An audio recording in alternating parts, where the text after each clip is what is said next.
Breaking news చూస్తున్నాం. ఇండియాకి Russia president Putin రాబోతున్నాడు. ఇటు December 4th అలాగే December 5th.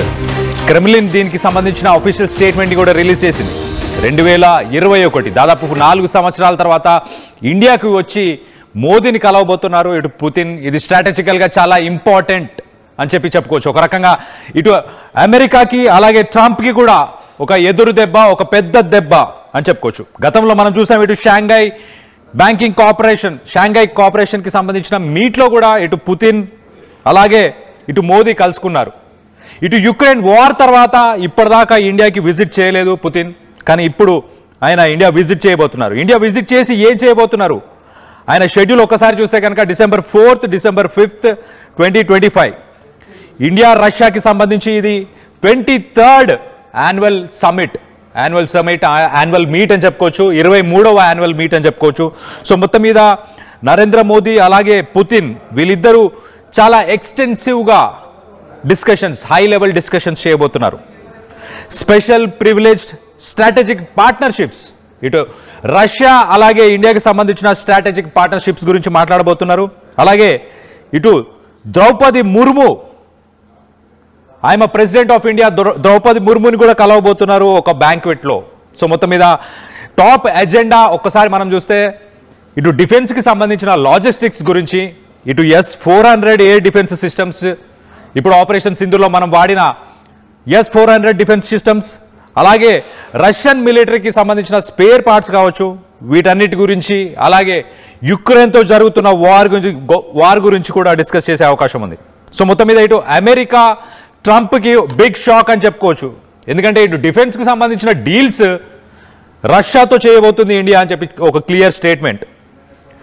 ఇటు అమెరికాకి సంబంధించిన F-16s, F-35s వాళ్ళ ఫైటర్ జెట్స్ని కొనకుండా ఇటు Sukhoi 57స్ని వాటి గురించి కూడా డిస్కషన్ అయ్యే అవకాశం ఉన్నట్టు చాలా క్లియర్గా తెలుస్తుంది.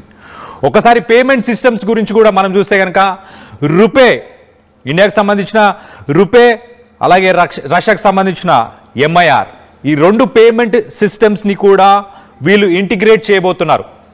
సో ఇండియా రష్యా ఈ రెండింటికి సంబంధించిన పేమెంట్ సిస్టమ్స్ని, ఫైనాన్షియల్ శాంక్షన్స్ అంటే ఇటు అమెరికా ఏదైతే ట్యాక్సెస్ వేసిందో ఇటు రష్యా మీద అలాగే ఇండియా మీద, అలాగే బ్రిక్స్కి సంబంధించిన కంట్రీస్ మీద అమెరికా ట్రంప్ వేసిన ట్యాక్సెస్ని బద్దలు కొట్టడానికి ఇటు ఇండియా అలాగే రష్యా ఒక స్ట్రాటజిక్ పార్ట్నర్షిప్ పేమెంట్ సిస్టమ్స్తో వచ్చింది. అంటే అమెరికా డాలర్ని పక్కన పెడుతూ డైరెక్ట్గా ఇటు రూపీస్లో కానీ అలాగే ఇటు రష్యాకి సంబంధించిన కరెన్సీ కానీ మిగతా బ్రిక్స్ కంట్రీస్కి సంబంధించిన కరెన్సీతో పేమెంట్స్ చేసుకునేలాగా కొత్త పేమెంట్ సిస్టమ్ని తీసుకొచ్చే ప్రయత్నం చేస్తున్నారు.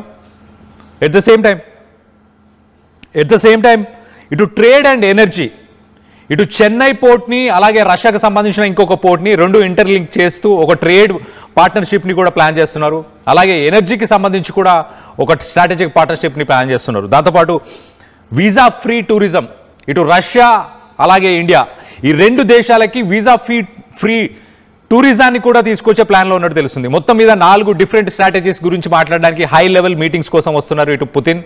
మొత్తం మీద ఫస్ట్ వచ్చేసి డిఫెన్స్, దాని తర్వాత ఇటు పేమెంట్ సిస్టమ్స్, అమెరికా ట్రంప్ వేస్తున్న ట్యాక్సెస్ని ఎక్స్క్లూడ్ చేయడానికి, వాటిని బైపాస్ చేయడానికి కొత్త పేమెంట్ సిస్టమ్ని తీసుకొచ్చే ప్లాన్ చేస్తున్నారు.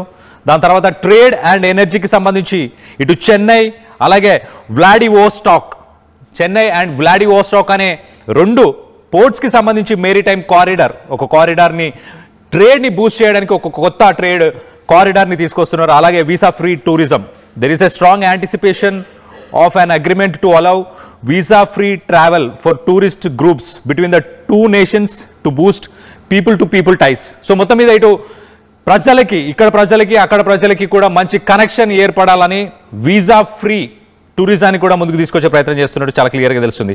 ఒక జియో పొలిటికల్ సిగ్నిఫికెన్స్ ఈ విజిట్కి ఖచ్చితంగా ఉందని చెప్పుకోవచ్చు. 23rd యాన్యువల్ సమిట్, ఇటు రష్యా అలాగే ఇండియాకి సంబంధించి 23rd యాన్యువల్ సమిట్ ఒక రకంగా ఇటు రష్యా యుక్రెయిన్ వార్ తర్వాత ఇప్పటిదాకా ఇదే ఫస్ట్ విజిట్ ఇండియాకి అని చెప్పుకోవచ్చు. ఒక బ్యాలెన్సింగ్ యాక్ట్ లాగా కూడా కనిపిస్తుంది. The visit comes at a sensitive time shortly after Donald Trump's re-election strategies and ongoing US pressure on India regarding its purchase of Russian oil. The summit signals India's intent to maintain its strategic autonomy. So మొత్తం మీద ఇటు America Donald Trump ఏదైతే taxes తోని pressure build చేద్దామని plan చేస్తున్నారో దాన్ని balance చేసే ఒక యాక్ట్ అని చాలా క్లియర్గా తెలుస్తుంది.